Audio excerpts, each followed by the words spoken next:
দাদা ভাই, রমিত চাচা বই দিয়ে যাচ্ছে না কেন? আমার তো সবগুলো বই পড়া শেষ, এখন আমার সময় কাটানোর জন্য বই লাগবে। তুমি কি একটু চাচাকে খবর পাঠাবে? হান্নান শেখ আবারও মিষ্টি করে হাসলেন, হাতের ইশারায় কাছে ডেকে বললেন, দাদু কি শরৎচন্দ্রের বইগুলো পড়ে ফেলেছ? মেহিনুর হ্যাঁ সূচকে মাথা নাড়িয়ে বলল, সব পড়া শেষ। হান্নান শেখ যেমন সাহিত্যপ্রিয় মানুষ, তেমনি অনুভূতিপ্রবণ ব্যক্তি। তার মধ্যে সহজ সরল অভিব্যক্তি বোঝানোর ক্ষমতাটা মারাত্মক সুন্দর।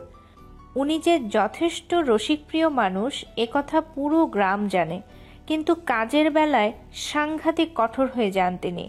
হান্নান শেখ নাতনির জন্য মজা করার ছলে বললেন, দাদু নোবেলের মতোই নাচ জামাই আনি, দেখতে একদম হিরোর টুকরো হবে, আচরণ হবে মাশাআল্লাহ চমৎকার। কি বলো দাদু, খোঁজ লাগাবো? কথাটা বলেই হান্নান শেখ ফোকলাতাতে হাসতে লাগলেন। মেহনুর প্রথমে কপট রাগ দেখালেও শেষে বিছানা থেকে উঠে দাদার গলাটা পেছন থেকে জড়িয়ে ধরল। দাদার সাদা চকচকে অল্পখানি চুলের মাঝে থুতনি বসিয়ে দিল। এক হাতে গলাটা জড়িয়ে অন্য হাতে পরম স্নেহে হান্নান শেখের দাড়ি বুলাতে লাগলো। নম্র কণ্ঠে বলল, তুমি আমাকে যেখানে তুলে দেবে আমি সেখানেই যেতে ইচ্ছুক দাদা ভাই। তোমার কথার উপর আমার কোনো অমত নেই। আমি তো জানি তুমি আমাকে এখনই বিদায় দেবে না। তুমি আমাকে আরো বহুদিন নিজের কাছে রেখে দেবে। এখন শুধু শুধু আমার সাথে মশকরা করছো। হান্নান শেখ নিবেদিত হাসিতে রুমময় ছড়িয়ে দিলেন। বাইরে থেকে হান্নান শেখের নরম হাসির কলরব শুনে ক্যারাম খেলা সহসা থেমে গেল সবার। সবাই হান্নান শেখের দরজার দিকে অবাক দৃষ্টিতে তাকিয়ে আছে। পরক্ষণে নিজেদের মধ্যে চাওয়াচাই করে বলে, কিরে, নানার হাসি না? নানা ভাই হাসছে? ফারিনও অবাক কণ্ঠে বিস্ময় দৃষ্টিতে বলে, নানাকে এতদিন এমনভাবে হাসতে দেখিনি। উনি কি একটু বেশি খুশি? সবার মধ্যে যখন আলোচনার ঝড় উঠল, তখন মাহাতিম বারান্দা থেকে পানির বোতল কাত করে সবগুলোর মাথায় পানি ঢালতে লাগলো। মাথায় পানি পরশ পেয়ে সবগুলো হুড়মুড়িয়ে তুখর গালি দিতে থাকলো। তৌফ সাথে সাথে পানি ঝাড়তেই বলল, ওই শালা, ইউরিন পড়তাছে, সব সৌভিক সর। আমি তো ভিজা যাইতাছি, সর ভাই। সিয়াম এদিকে হুলস্থুল গোলক বাঁধিয়ে বলল, ওরে বল, উপরেতে কোন ঝর্ণার পানি পড়ে? সিয়ামের কথা শেষ হতেই সবাই একসঙ্গে উপরের দিকে তাকালো। অমনি দেখলো মাহাতিম সম্পূর্ণ বোতল উপুর করে সেটা নিয়ে নাড়াচাড়া করে খেলছে। সৌভিক সহ সবাই যখন ভ্রু কুচকে কিছু বলতে যাবে, ঠিক ওই সময় সিয়াম সবার মুখে তালা ঝুলিয়ে সবার আগে বলল, কিরে ভাই, এগুলা কি করলে যাই? তো পানি আসিল না। আমি তো ভাবছি মাহাদি আবার হিজটামি কইরা মূত্র পানি ছাড়ছে। শালা, তুই আর মানুষ হইলি না। যা, তোর অভিশাপ দিলাম, বাড়ির মধ্যে বাসর করতে পারবি না, ভাবের চুমু খাইতে পারতি না, বিয়ের দিন শান্তি পাইতি না। সিয়ামের কথায় হো হো করে হেসে দিল মাহাতিম। রেলিংয়ের দিকে পিঠ ঠেকিয়ে মারাত্মক হাসিতে ফেটে পড়ল। হাসতে হাসতে আবার রেলিংয়ের দিকে মুখ ফিরিয়ে খালি বোতলটা ছুঁড়ে মারার ভঙ্গি করলে সিয়াম ভয় পেয়ে এক দৌড়ে নীতির পেছনে লুকালো। নীতির কানে ফিসফিস করে বলল, দেখছিস অবস্থা? শালারে এমন ভয়ানক অভিশাপ দিলাম, তাও শালার ভয় লাগে না? হারামজাদার পিনি করছে নাকি? এমনি হাসে কে? নীতিও তখন এমন অবস্থা দেখে খিলখিল করে হাসছিল। সিয়ামের দিকে মুখ ঘুরিয়ে হাস্যরত অবস্থায় বলল, মাহাতিম ভাইয়া ভালো করেই জানে শকুনের দোয়ায় গরু মরে না। তুমি যেই টোটকা মারছো এতে কোনো কাজ হবে না সিয়াম ব্রো। এই জন্য মাহাতিম ভাইয়া হাসছে। চিল চিল। মাহাতিমের হাসি দেখে সবাই পেট ফাটা হাসিতে মজে উঠল। এদিকে হাসতে হাসতে তৌফের ভয়ার্ত অবস্থাটা আবারও অভিনয় করে দেখালো। পুনরায় তৌফের সেই হাস্যকর অবস্থা মনে করে হাসির জোয়ারে ফেটে পড়ল। ফারিন, নীতি, প্রীতি তিনজনই হাসতে হাসতে পেট চেপে বসে পড়ল মেঝেতে। ফারিন, নীতি, প্রীতি তিনজনই হাসতে হাসতে পেট চেপে বসে পড়ল মেঝেতে। আর কোনো কথা হলো না হাসি ছাড়া সেখানে। সন্ধ্যার আধার পড়বে অবস্থা এখন। পাখিগুলো ডানা মেলে ব্যস্ত ভঙ্গিতে নীড়ে ফিরছে। নাম না জানা পাখিগুলো নির্বিকার চিত্তে আকাশে উঠছে। তেজি সূর্যটা তাপ হারিয়ে পশ্চিম আকাশে হেলে পড়েছে। দৃশ্যটা কি দারুণ, কি চমৎকার, কি অসাধারণ। মাহাতিম সেটাই এতক্ষণ মুগ্ধ নজরে দেখছিল। সেদিক থেকে দৃষ্টি সরিয়ে এবার নির্মল পানির স্বচ্ছ পুকুরের দিকে দৃষ্টি রাখল। দুপুরের শার্টটা বদল করে এডিডাসের কালো টি শার্ট পরেছে মাহাতিম। গাঢ় নেভি ব্লু রঙের প্যান্ট পরেছে সে। প্যান্টের দুপকেটে হাত গুঁজিয়ে পুকুর পাড়ের কাছে দাঁড়িয়ে আছে। হাতে আর মাত্র 4 দিন সময় আছে, একদম গুনে গুনে 4 দিন। সৌভিকরা সবাই পিকনিক স্পটের প্ল্যান করেছে, কিন্তু পিকনিক স্পটে গেলে সেখানে থাকার জন্য 3 দিন সময় চলে যাবে, বাকি থাকলো 1 দিন। মাহাতিম এটা ভালো করেই বুঝেছে ওর কাজিন এবং বন্ধুগুলো তলে তলে কি পরিকল্পনা সেরেছে। কিন্তু যতই পরিকল্পনা করুক, যাকে নিয়ে এত সব কাহিনী রটনা চলছে সে কি আদৌ এসব বুঝতে পারে? যদি বুঝতে পারত তাহলে চোখের ভাষা বুঝত। যদি টের পেত তাহলে যাওয়ার নাম শুনে অস্থির হতো, ছটফট করত, না যাওয়ার জন্য বারণ করত। স্বল্প পরিচয়, অল্প চেনা, তবুও মন কেন ছাড়তে চাইছে না? হঠাৎ চিন্তার জালে ছেদন করে পেছন থেকে নরম সুর বাজল। মাহাতিম চেতন ফেরার মতো সম্বি পেয়ে পেছন ফিরে তাকালো। সামনে যেই মানুষটা দাঁড়িয়ে আছে তাকে দেখে একটুও প্রতিক্রিয়া দেখালো না। কাঠ শক্তের মতো অটল হয়ে দাঁড়িয়ে রইল মাহাতিম। ছোট্ট মেয়েটার ছোট্ট পদক্ষেপ খুবই ধীরে সুস্থে মাহাতিমের সামনে আসলো। সদা সর্বদার মতো চোখ নিচু, মাথা নুইয়ে বলল, দাদাভাই আপনাকে ডেকেছে, আপনার সাথে জরুরি কি যেন কথা আছে, আপনি একটু কথা বলে আসুন। কোমল ঠোঁট দুটো যখন কথার ছলে দুলে ওঠে তখন ভয়ঙ্করভাবে হৃদয় মুচড়ে যায়। দৃষ্টি নামানো পল্লব যখন ভয় মাখানো চাহনি নিয়ে হুট করে তাকায়, সেই দৃষ্টির মাঝে মন যেন আটকা থাকতে চায়। তখন উজ্জ্বল বর্ণের গাল গলা, ছোট হাতটার উষ্ণ নরম তালু, নরম চিকন আঙুল, সব কিছু ছুঁয়ে দেওয়ার জন্য মন কেমন অস্থির হয়ে ওঠে। সকল অদৃশ্য বেড়িবাঁধ ভেঙে তীব্র অধিকার বোধ খাটাতে ইচ্ছে করে। থুতনি উঁচিয়ে আরও ভয় দেখিয়ে ওই কম্পিত ঠোঁটের দিকে অনেকক্ষণ আবদ্ধ থাকতে মন চায়, কিন্তু দীর্ঘ নিঃশ্বাসের মতোই হতাশার নিঃশ্বাস এসে ভর করে। দূরে ঠেলে দেয় কেশবতী বালিকার ছোট ছোট আবদার থেকে, দৃষ্টি সরাতে বাধ্য করে অসমতার চিন্তা থেকে। মেহনুর নিজের কথাটুকু শেষ করলেও মনের ভেতর আরেকটি প্রশ্ন করার জন্য খচখচ করছে। প্রশ্নটা করবে কি করবে না সেটা নিয়ে দ্বিধায় আছে। মাহাতিম ওর কাঁচুমাচু অবস্থাটা দেখে সরল গলায় প্রশ্ন করল, আরও কিছু বলার আছে? পুরুষালী শক্ত সম্মোহন কণ্ঠটা কর্ণধারে দারুণভাবে ঠেকল ওর। মেহনুর সেই সুরটা শুনে সঙ্গে সঙ্গে চোখ বন্ধ করে ফেলল। আবার যখন চোখ খুলল তখন বুকের ভেতর বিশাল সাহস জুগিয়ে মাথা নোয়ানো অবস্থায় বলল, আপনি কি 4 দিন পরেই চলে যাবেন? কথাটা শুনে পলক নামানো থমকে গেল মাহাতিমের। এই মেয়ে কি সত্যি সত্যি ওর যাওয়ার ব্যাপারে জিজ্ঞেস করছে? কেন করছে? কাল যখন সূক্ষ্ম মেজাজ দেখিয়ে 5 দিনের কথাটা বলেছে তখন কি ওর মন খারাপ করেছে, নাকি অসভ্য আখ্যা পাওয়া বেহায়া পুরুষটা তাড়াতাড়ি বিদায় হোক সেজন্য জিজ্ঞেস করছে? মাহাতিম দ্বিতীয় কারণটা ভেবে আবারও চাপার আগে রাগান্বিত হলো। মেহনুরের দিকে 2 কদম এগিয়ে সম্পূর্ণ দূরত্ব ঘুচিয়ে ওর সামনে এসে দাঁড়ালো। মেহনুর তৎক্ষণাৎ এমন কাণ্ডে 2 হাত খিচ মেরে শাড়ি খামচে ধরল। বারবার শুষ্ক গলায় ঢোক গিলতে লাগলো। বুকের ধুকধুকানি দ্রুত বেগে ধুকধুক করে চলতে থাকলো। এদিকে শক্ত কঠোর মাহাতিম রাগত স্বরে বলল, মেহনুর আফরিন, ধরো আমার জায়গায় তরুণ হলো আর তরুণের জায়গায় আমি, তাহলে একটা জিনিস চিন্তা করো। তোমার আর আমার সাথে যতবার যেভাবে সাক্ষাৎ হয়েছে সেখানে আমি না হয়ে যদি তরুণ হতো, ভাবতে থাকো। ভাবার সময়টা 4 দিন দিলাম, 4র্থ দিনে সুন্দর করে জবাবটা দিয়ে দিও। চলি?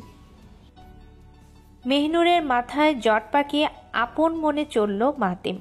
মাথার মধ্যে একটাই চিন্তা, একটাই পরিকল্পনা, মেহনুরকে এবার কঠিনভাবে জব্দ করে ছাড়বে। মেহনুর পিটপিট করে তাকিয়ে রইল, কিন্তু ওর মাথার মধ্যে কিছুই ঢুকলো না। মাহাতিম আর পিছু তাকিয়ে দেখার ইচ্ছে পোষণ করলো না। সোজা পা চালিয়ে বাড়িতে ঢুকে হান্নান শেখের রুমে আসলো। রুমের ভেতর পা রাখতেই চরম আশ্চর্য হয়ে কপাল কুঁচকে ফেলল। ভেতরে সৌভিক নীতিরা কেমন উৎসুক দৃষ্টিতে বসে আছে। হান্নান শেখের সাথে কি নিয়ে যেন আলাপ করছে। মাহাতিমকে ঢুকতে দেখে হান্নান শেখ একপ্রস্থ হাসি দিলেন। ইশারায় কাছে রেখে বাকিদের সাথে বসতে বললেন। মাহাতিম ওদের ভাবগতি দেখে কিছুই বুঝতে পারছিল না। চুপচাপ ধীর গতিতে পা চালিয়ে ব্যাতের মোড়া টেনে বসল। হান্নান শেখ মাহাতিমের দিকে সরল দৃষ্টিতে তাকালেন। হালকা কেসে বললেন, নানু, তোমার ভাই বোন আর বন্ধুগুলো বাইরে ঘোরাঘুরি করতে চাচ্ছে বুঝলে। এখন তারা আমার কাছে অনুমতি হিসেবে আমার নাতনিগুলোকে সঙ্গে নিতে চাইছে। কিন্তু নানু ভাই, আমি আমার নাতনিগুলোকে বাড়ির বাইরে কখনো দূরে পাঠাইনি। এখন তুমি বলো নানু ভাই, আমার এই মুহূর্তে কি করা উচিত? তুমি তো ওদের চেয়ে বড়, ওদের চেয়ে ভালো বুঝো। ওদের দিকটার পাশাপাশি আমার দিকটাও একটু চিন্তা ভাবনা করে বলো। মাহাতিম এতক্ষণে পুরো ব্যাপারটা বুঝতে পারল। খাটাস খবিশ বজ্জাতগুলো ইচ্ছে করে ঘোরার প্ল্যান বানিয়েছে। ওদের মূল টার্গেট যে কি সেটা মাহাতিম ভালো করে বুঝে গেছে। কিন্তু হান্নান শেখের কথাটা যখন খেয়াল করলো তখন একটা জিনিস বুঝতে পারলো, এবারের মেয়েগুলো এখন পর্যন্ত বাইরের পরিবেশ দেখেনি। সুন্দর সুন্দর প্রাকৃতিক জায়গাগুলো ওদের দেখার সৌভাগ্য হয়নি। যদি এই ওছিলায় ওরা 4 বোন একটু ঘুরেও আসে তাতে কোনো আপত্তি নেই। মাহাতিম ওর ভাই এবং বন্ধুগুলোর চরিত্র জানে। ওরা কখনো দুর্ঘটনা ঘটানোর মতো ব্যক্তি না। তাই নিশ্চিন্তে হান্নান শেখের জন্য মাহাতিম প্রস্তাব রাখল। দেখুন নানা, আমি আসলে ঘোরাঘুরির ব্যাপারটা মাত্র জানতে পারলাম। ওরা আমাকে এই বিষয়ে আগে থেকে কিছুই জানায়নি। কিন্তু এখন যেহেতু সব পরিকল্পনা হয়েই গেছে, তাই একটাই অনুরোধ করব, শাহনাজরাও আমাদের সঙ্গে আসুক। আমি ওদের নিরাপত্তার সম্পূর্ণ দায়ভার নিচ্ছি। আমাদের সঙ্গে এলে ওদের কোনো ধরনের সমস্যা হবে না, এতটুকু নিশ্চয়তা দিচ্ছি। এখন বাকিটা আপনার উপর ছেড়ে দিলাম। আপনি যে সিদ্ধান্ত নেবেন আমি সেটা মানতে বাধ্য হব। হান্নান শেখ প্রস্তাবটা শুনে কিছুক্ষণ মৌন অবস্থা পালন করলেন। সবকিছু চিন্তা ভাবনা করে শেষে মাহাতিমের উদ্দেশ্যে বললেন, তোমরা কি দূরে কোথাও যাবে নাকি কাছাকাছি এলাকা? এবার মাহাতিম উত্তরের জন্য সৌভিকদের দিকে তাকালো। সৌভিক মিনমিন কণ্ঠে হাসি দিয়ে বলল, মানে একটু দূরে যেতে চাচ্ছিলাম আর কি। গুগলে দেখলাম গ্রামের বাইরে একটি সুন্দর রিসোর্ট আছে। রিসোর্টটাও মারাত্মক সুন্দর, নতুন সম্ভবত ওপেন করেছে। আমরা চাচ্ছি সবাই সেখানে 3 দিনের জন্য ট্যুর হিসেবে যাই। আমরা তো সাজেক, বান্দরবন, খাগড়াছড়ি ট্যুর দিয়েছি, তাই একটু গ্রামাঞ্চল জায়গাও ট্যুর দিতে চাচ্ছি। হান্নান শেখ একথা শুনে আবারও নীরব হয়ে গেলেন। নাতনিদের কখনো ত্রিসীমানার বাইরে যেতে দেননি, অথচ আজ যাওয়ার জন্য অনুমতি চাচ্ছে। সুরাইয়ার মতো উড়নচণ্ডী মেয়েকে ওরা সামলাতে পারবেই কি না এটা নিয়েও চিন্তা করা লাগছে। হান্নান শেখকে চিন্তিত দেখে মাহাতিম নিরস্ত করার জন্য বললেন, আপনি যদি সিদ্ধান্ত নিতে সমস্যায় ভোগেন তাহলে আপনার নাতনিদের ডেকে জিজ্ঞাসা করতে পারেন। ওরা যদি যেতে চায় তাহলে আপনি কোনো আপত্তি করবেন না, আর যদি না চায় তাহলে আর কথা বাড়াবো না। হান্নান শেখ কথাটা শুনেই শাহনাজদের ডাকলেন। 4 বোন যখন একত্রে হাজির হলো তখন পুরো ঘটনাটা বলে তাদের মতামত জানতে চাইলেন। মেহনুর বাদে সবাই তখন এক লাফে রাজি হয়ে গেল। শুধু মেহনুর চুপ করে মাথা নিচু করেছিল। হান্নান শেখ আর কথা বাড়ালেন না, ওদের সাথে যাওয়ার জন্য অনুমতি দিয়ে দিলেন। হান্নান শেখ কোনো একটা কাজে রুমের বাইরে চলে গেলে সবাই হই হুল্লোড় করে ফুর্তি সুরে চিল্লাতে থাকলো। সবাই যখন খুশির আমোদের টইটুম্বুর, তখন মেহনুর শুধু আর চোখে মাহাতিমের দিকে তাকাচ্ছিল। মাহাতিম ওই সময় রিসোর্ট বুকের জন্য ওনাদের নাম্বারে কথা বলছিল। 4 দিনের সময় ধরিয়ে লোকটা কেমন ঢপ মারল। ইচ্ছে করে মেহনুরকে জ্বালানোর জন্যই ঘোরার প্ল্যান বানালো। এদিকে মনে মনে সুরাইয়া এত খুশি যে ও আর দেরি না করে কাপড় গোছাতে চলে গেল। মাহাতিম রিজার্ভেশন নিয়ে আলোচনা শেষ করে সবার উদ্দেশ্যে বলল, সবাই একটু শোনো, আমরা ভোর 5টায় রওনা দিব। সবাই একটু তাড়াতাড়ি করে গোছগাছ শেষ করো। সঙ্গে খাবার পানি এবং কিছু শুকনা খাবার রাখতে হবে, কারণ আমাদের ট্রাভেল করতে 4-5 ঘন্টা সময় লাগবে। আর রাস্তা যদি বেশি খারাপ হয় তাহলে ড্রাইভিং করতেও প্রচুর টাইম যাবে। এছাড়া থাকা খাওয়ার জন্য সব ওখানেই বন্দোবস্ত করা আছে। তোমরা চাইলে কাপড় চোপড় বেশি নিতে পারো। কারো কোনো কোয়েশ্চেন আছে এ ব্যাপারে? কথাটা শুনে সাথে সাথে শাহনাজ প্রশ্ন করল, এখানে গোসলের জন্য কি ভালো ব্যবস্থা আছে? মাহাতিম চিন্তিত মুখে মোবাইলটা নিয়ে আরও একবার ডিটেলস চেক দিল। সেখানকার সব ডিটেলস দেখে বলল, সব আছে। ওখানে একটা গ্রাম্য স্টাইলের পরিষ্কার পুকুর আছে, একটা সুইমিং পুলও এরিয়ার ভেতর পাবে। ইভেন আমরা যেখানে যাচ্ছি সেখান থেকে 5 মিনিটের দূরত্বে যমুনা নদী। সব সিস্টেমই দেখি ফুল প্রুফ করা। আই থিঙ্ক মেয়েদের জন্য কোনো প্রবলেম হবে না। আর কোনো প্রশ্ন? সবাই একসঙ্গে মাথা নাড়িয়ে না বোঝালো। মাহাতিম সকলের দিকে হাসি দিয়ে ট্যুরের জন্য প্রস্তুত হতে বলল। সবাই নিজ নিজ রুমে গিয়ে আলমারি খুলে পছন্দসই পোশাক আশাক বের করলো। সুজলা মাহমুদা এমন সিদ্ধান্ত শুনে প্রথমে ভড়কে গেলেও শেষে মেয়েদের খুশি বিবেচনা করে আনন্দমেলায় সামিল হলেন। শেফালি কিছুক্ষণ অমত ভাব দেখিয়ে নিরাপত্তার কথা বললেন, কিন্তু পরক্ষণে নিজেই আবার মেয়ের ব্যাগ গোছাতে ব্যস্ত হলেন। রাতের খাবার খেয়ে সবাই যখন ঘুমানোর প্রস্তুতি নিচ্ছিল, তখন হঠাৎ মাহাতিমের রুমে হান্নান শেখ আসলেন। মাহাতিম বালিশ ঠিক করা বাদ দিয়ে হান্নান শেখকে ভেতরে আসতে বলল। হান্নান শেখ সূক্ষ্ম চিন্তার রেশ ফুটিয়ে মাহাতিমের প্রশস্ত কাঁধে হাত রেখে বললেন, তোমরা তাহলে ভোরের দিকে যাচ্ছ, তাই না? মাহাতিম হ্যাঁ সূচকে মাথা দুলিয়ে বলল, জি নানা, 5টায় বের হলে 9টা বা 9:30টার দিকে পৌঁছে যাব। হান্নান ব্যাকুল চিন্তায় দৃষ্টি নত করলেন। মাহাতিম ওনার মনের অবস্থা বুঝতে পারল। বুড়ো মানুষটা এতদিন যাবৎ নাতনিদের সাথেই কাটিয়েছেন। ঘুম থেকে উঠেই নাতনিদের হাসি মাখা মুখ দেখেছেন, আবার রাতের শোয়ার আগেও একবার করে দেখে আসেন। সেই মানুষটা যখন 3টা দিনের জন্য কোমল 4টে মুখে দেখা পাবে না, সেটা নিয়েই বুকটা কেমন হু হু করে ওঠে। মাহাতিম হান্নান শেখের মলিন মুখটা দেখে বলল, আপনি যদি চান তাহলে আমি আপনাকে সঙ্গ দিতে পারি নানা। আমাদের কিন্তু এক্সট্রা রুম আছে, আর যদি রুম শর্ট পড়ে তাতেও সমস্যা নেই। আপনি আমার রুমেই না হয় থাকবেন, কি বলেন? আমাদের সাথে যাবেন? মাহাতিমের ইচ্ছাকৃত প্রস্তাব শুনে খুশিতে মৃদু হাসলেন তিনি, কিন্তু খুশির প্রকাশ তেমন করলেন না। মাহাতিমের কাঁধে চাপড় মেরে বললেন, আমার আর বয়স কই, একসময় প্রচুর ঘোরাঘুরি করেছি। আমার আব্বা একজন মাওলানা মানুষ ছিল। হায় রে কি বকা! আমি তবুও দোস্তদের সাথে ঘোরাঘুরি করতে যেতাম। তারপর তোমার নানির সাথে বিয়ে হলো। বিয়ের 1 বছরের মাথায় তোমার বড় মামা আসলো। এরপর আর ঘোরাঘুরি শখ ছিল না, কিন্তু শেষ বয়সে একটা ইচ্ছে ছিল, আমার নাতনিগুলোকে চীনামাটির পাহাড় দেখিয়ে আনবো। ওখানে তো যাওয়ার শরীর নেই, কিন্তু কালকের ছেলে ওরা একটু বাইরে দুনিয়া দেখে আসুক। তোমার জায়গায় অন্য কোনো ছেলে হলে আমি জীবনেও রাজি হতাম না নানু ভাই, কিন্তু আমি আমার মার যার ছেলেকে চিনি, এই জন্য নাতনিগুলোর জন্য ভরসা পেতে পারি। তা নানু, তুমি নিজের দিকেও খেয়াল রেখো, কোনো সমস্যা হলে খবর দিও, কেমন?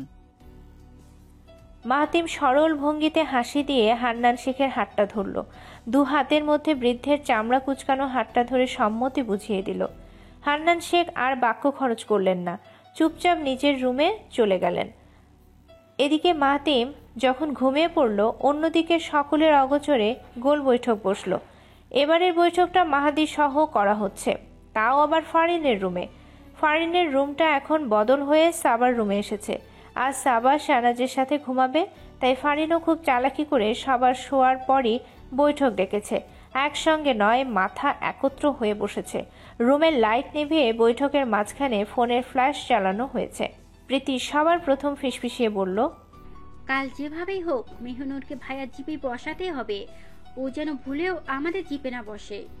প্রীতির কথায় সায় দিয়ে সৌভিক বলল, কথা তো ঠিক বলছিস, কিন্তু বাকিদের কিভাবে হ্যান্ডেল করি? সুরাইয়া তো পারলে মাহাতিমের কুলে চড়ে বসবো। সুরাইয়ার টপিক আসতেই সবাই চিন্তায় পড়ে গেল। মেহনুরকে আবল তাবল বুঝিয়ে জিপে বসালো।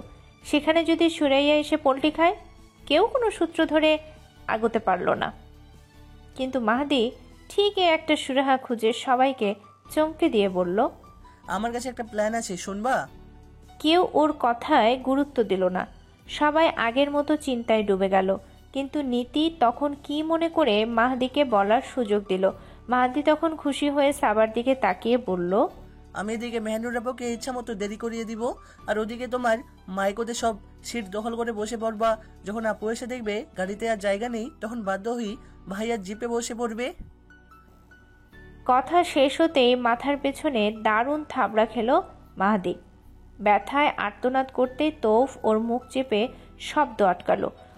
অন্যদিকে শামিক ওর পানে তাকিয়ে বলল, আরে বলদের বস্তা, প্রবলেম তো শীত নিয়ে না, প্রবলেম তো সুরাইয়া নিয়ে। মাহাদি ঝটকা মেরে মুখের ওপর থেকে হাত সরিয়ে দিল। মাথার পেছনে ব্যথাতুর ভঙ্গিতে হাত বুলাতেই বলল, আমি কি সেটা জানিনি? তোমার তো আমার কথাই পাত্তাই দিচ্ছ না। আমি কি বলছি সেটা তো একবার ভালো করে শুনবা। গাড়িতে যে 10টা সিট আছে সেটা কি ভুলে গেছো? আর ঠাসাঠাসি করে না বসলে মেহনুর আপু কি ভাইয়ার জিভে উঠতে যাবে? তো সিরিয়াস ভঙ্গিতে বলল, তো ঠাসাঠাসি করে কিভাবে বসবো? আমি তো মোটা না। মাহাদি এবার মুখ ভেঙচি করে বলল, মাথায় নাই ঘিলু, আবার আসছে প্ল্যান বানাতে। আমাদের যে মালপত্র পেছনের ডেকেতে তুলবে সেখানে পানিতে ঢেলে দিও, তাহলে ওই মালপত্র সব লাস্টের সিটে বোঝাই করতে পারবে। আর সিট কমে গেলে বসাও নিয়েও ঠাসাঠাসি হবে। প্লাস মেহনুর আপুও বাধ্য হয়ে ভাইয়া জিপে চড়বে। সুরাইয়া আপু যেহেতু বেশি লাফাচ্ছে, তাকে নাতি আপু আর ফারিন আপুর মাঝখানে কয়েদি বানিয়ে বসাবে। ঘটনা শেষ। সবাই বিস্ময়ে হাঁ করে নিজেদের দিকে তাকাতে লাগলো। মাহাদির মতো পুচকে ছেলে দুর্দান্ত একটা বুদ্ধি দিল।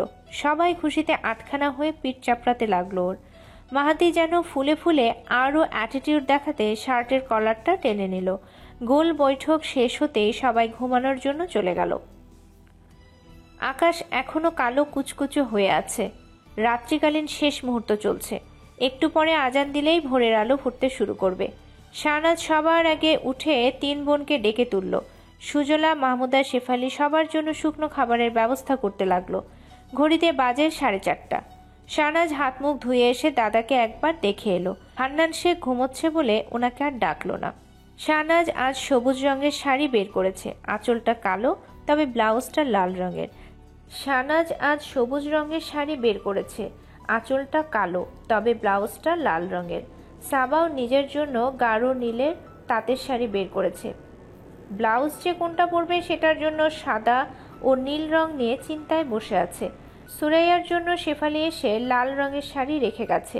শাড়ির অবস্থা দেখে সাবা ও শাহনাজ আড়ালে কিছুক্ষণ হাসাহাসি করে নিজেদের কাজে মনোযোগ দিল। সবার চেয়ে দেরিতে উঠেছে মেহনুর। এদিকে হাতে আছে 25 মিনিটের মতো সময়। হাত মুখ ধুতে তাড়াতাড়ি নিচে নেমে কলপারের দিকে দৌড় লাগালো। হাঁপাতে হাঁপাতে কলপারের দরজা টেনে ভেতরে ঢুকতেই থম মেরে দাঁড়িয়ে গেল। মাহাতিম বালতি থেকে মগে নিয়ে মুখ ধুচ্ছে। মাহাতিম দরজার দিকে একদম নজর না দিয়ে নিজের কাজে ব্যস্ত হয়েই বলল, কলপাড় বা বাথরুমে আসার আগে যে নক করে ঢুকতে হয় সেটা কি জানো না? দরজা তো চাপানো ছিল, তবুও এই সেন্সটুকুও নেই। মেহনুর তখন রাগ দেখিয়ে বলল, আপনি কিন্তু সেদিন রুমে। কথা শেষ করতে দিল না ওর। মাহাতিম ওকে থামিয়ে দিয়ে ভেজা হাতে চুলের মধ্যে ব্রাশ করতেই বলল, তোমার রুমে কোনো দরজা চাপানো ছিল না। আর যদি দরজা চাপানো থাকতো তাহলে আমি নক করেই ঢুকতাম, না হয় ঢুকতামই না। অযথা কারণে এখন গলা চড়তে আসবে না। রেডি হও, হাতে বেশি সময় নেই। মাহাতিম ওকে ইশারা দিয়ে রাস্তা থেকে সরতে বলল। মেহনুর ওর ইশারা দেখে মাথা নিচু করে সরে দাঁড়ালো। মাহাতিম ওর পাশ দিয়ে চলে গেলে কলপারে ঢুকে গেল মেহনুর। কলে চাপ দিতেই দেখলো আবারও কলটা ঘ্যার ঘ্যার শব্দ করছে, অথচ কোনো পানি দিচ্ছে না। আরও কয়েকবার জোরে চাপ দিল, ঠিকই পানি আর পড়ল না। হঠাৎ পেছন থেকে কেউ বলে উঠল, বালতি ভরিয়ে রেখেছি, চোখে যদি আল্লাহ দিয়ে থাকেন তাহলে বালতিটা দেখে সেখান থেকে পানি নাও, পানিটা পুকুরের। মেহনুর আশ্চর্য হয়ে সাথে সাথে পিছু তাকালো, কিন্তু মাহাতিমের মুখ আর দেখতে পেল না। আশ্চর্য হয়ে বালতির দিকে মুখ ফিরিয়ে মগের জন্য ধীর গতিতে হাত বাড়ালো। সকালবেলা কল একটু সমস্যা করে, প্রথম প্রথম একটু চাপাচাপি করা লাগে, কিন্তু মাহাতিম কি করে জানলো সবার শেষে মেহনুর কলপারে আসবে? আর পানি পাবে না জন্যই কি পুকুর থেকে বালতি ভরে রেখেছে? মেহনুর ছোট্ট করে নিঃশ্বাস ছাড়ল। এই লোকটা যে কেমন ধান্দাবাজ সেটাই ভেবে আপন মনে হাসল। সবাই রেডি হয়ে ব্যাগপত্র নিয়ে উঠোনে এসে হাজির। শামিক, সৌভিক গাড়ির লাস্ট সিটে ব্যাগ ঠেসে রাখছে। গাড়ির ডিকিতে খুব আগেই 3 লিটার পানি ঢালা হয়েছে। ভালো মতো ভিজিয়ে মাহাতিমের কাছে কৈফিয়ত দিয়েছে, বৃষ্টির পানিতে ডিকি খুব বাজেভাবে ভিজে গেছে, সেখানে কোনো ব্যাগ জিনিস রাখা যাবে না। মাহাতিম এ ব্যাপারে সন্দেহ করলেও সেটা নিয়ে মাথা ঘামায় না।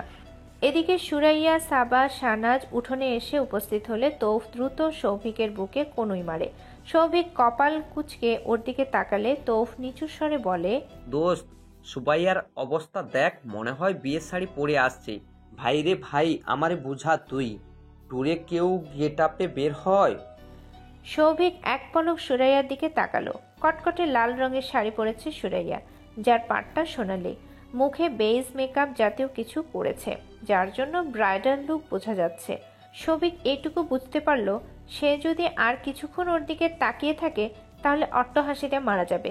তাড়াতাড়ি সেখান থেকে চোখ সরিয়ে মাথা নিচু করে বলল, বন্ধু, মাহাতিম যদি এখন এটার ইজ্জত দেয় তাহলে কেমন লাগবো ভাবতো। তৌফ নিজের জম্পেশ উত্তরটা দিবে অমনি দরজা দিয়ে দ্রুত গতিতে বের হলো মাহাতিম। পকেট থেকে জিপের চাবি বের করতেই সুরাইয়ার অবস্থা দেখে পা থামিয়ে দাঁড়ালো। সুরাইয়ার দিকে যখন আপাতমস্তক তাকাচ্ছিল তখন সুরাইয়া সেটা আর চোখে দেখে মনে মনে খুশিতে গদগদ হয়ে যাচ্ছিল।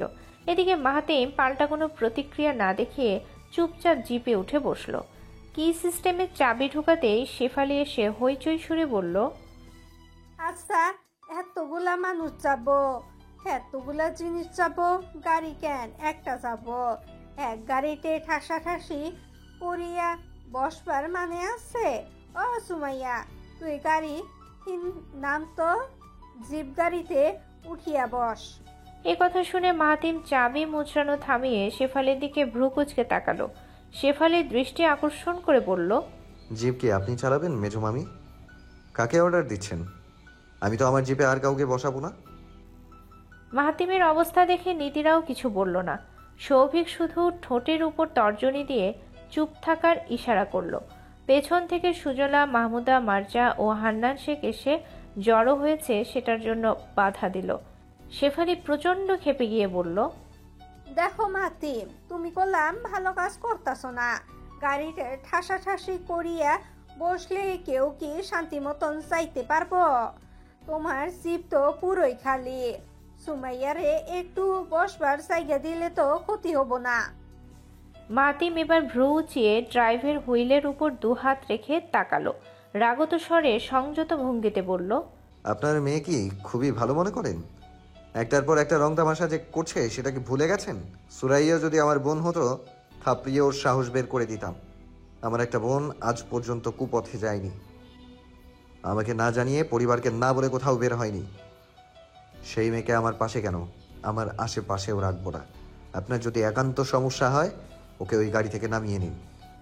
মাতিমের কথা শুনে মার্জা তেড়ে আসলেন। ওর পাশে দাঁড়িয়ে কপাল কুঁচকে শাসন ভঙ্গিতে বললেন, এগুলো কেমন আচরণ? তোকে বারবার কেন বলতে হয় মেজো ভাবির সাথে ভালোভাবে কথা বলবি? তুই বাবা মশাইয়ের সামনে এরকম আচরণ করছিস? মাতিম মায়ের দিকে এক পলক তাকিয়ে ক্রুদ্ধ দৃষ্টিতে শেফালির দিকে তাকালো। শেফালিও দারুণ খেপেছে দেখে সেখান থেকে দৃষ্টি সরিয়ে মায়ের উদ্দেশ্যে বলল, তোমার বাবা মশাইয়ের কোনো সমস্যা হলে এতক্ষণে ঠিকই আওয়াজ তুলতো। উনি যেহেতু চুপ করে আছেন, তুমি আর কথা বলো না মা। আমি ওই সুরাইয়াকে আমার জিপে তুলবো না। মার্জা কঠিন কিছু বলতে যেয়ে থেমে গেলেন। মাথা ঘুরিয়ে সুজলা ও মাহমুদার দিকে তাকিয়ে নিজের অসহায়ত্ব বোঝালেন। সুজলা চোখ দিয়ে ইশারা করে সেখান থেকে সরে আসতে বলল। আর কোনো কথা না বাড়িয়ে মার্জা যখন চলে এলো তখন মাদের হাত ধরে মেহিনুর বের হলো। সবার শেষে সবার দেরিতে মেহিনুর এসে উপস্থিত হলো। এবার শেফালি দারুণ একটা কোপ বুঝে ঘোড়া এগিয়ে বললেন, তা বাবা, এখন কি করবা শুনি? মেহনুর যে এক বসবার জায়গা পাবো না, ওর জন্য কি জিপে ব্যবস্থা করবা? মাতিম শক্ত মুখে তাকিয়ে রইল। অন্যদিকে মেহিনুর অবুঝের মতো ঘটনা বোঝার চেষ্টা করতে লাগলো। মাহাদি এখন কি করবে সেটা বুঝতে না পেরে মেহিনুরের হাত ছেড়ে মাইক্রোর দিকে দৌড় লাগালো। স্বামী কোকে আসতে দেখে হাত বাড়িয়ে নিজের কোলে বসার জন্য ইঙ্গিত দিল। মাহাদি ছুটে এসে গাড়িতে চড়ে স্বামীকের কোলে উঠে বসলো, কিন্তু মেহিনুর কি করবে বুঝে উঠতে পারছে না। গাড়িতে যেহেতু জায়গা নেই তাই সে ঠিক করলো ওদের সঙ্গে যাবে না। শেফালির চটান চটান কথাও যেন বন্ধ হতে চাইছে না। প্রীতি দ্রুত একটা সিদ্ধান্তে আসার জন্য সিয়ামের ফোনে টেক্সট পাঠালো। সৌভিক ড্রাইভিং সিটে বসা ছিল, সিয়াম তার পাশেই বসা। টেক্সটের টিউন বেজে উঠতেই সিয়াম পকেট থেকে ফোন নিয়ে দেখল প্রীতির মেসেজ। প্রীতি সেখানে লিখেছে, bro do something, this Shefali is just irritating, please try to convince মাতিম ভাইয়া। তিন মেসেজ দেখে সিয়াম সেটা সৌভিককে দেখালো। সৌভিক চিন্তিত মুখে সিয়ামের দিকে তাকিয়ে রইল। হান্নান শেখ বলে দিলেন, যদি একজন নাতনি না যেতে পারে তাহলে 4 জনই বাদ যাবে, কারোর যাওয়ার দরকার নেই।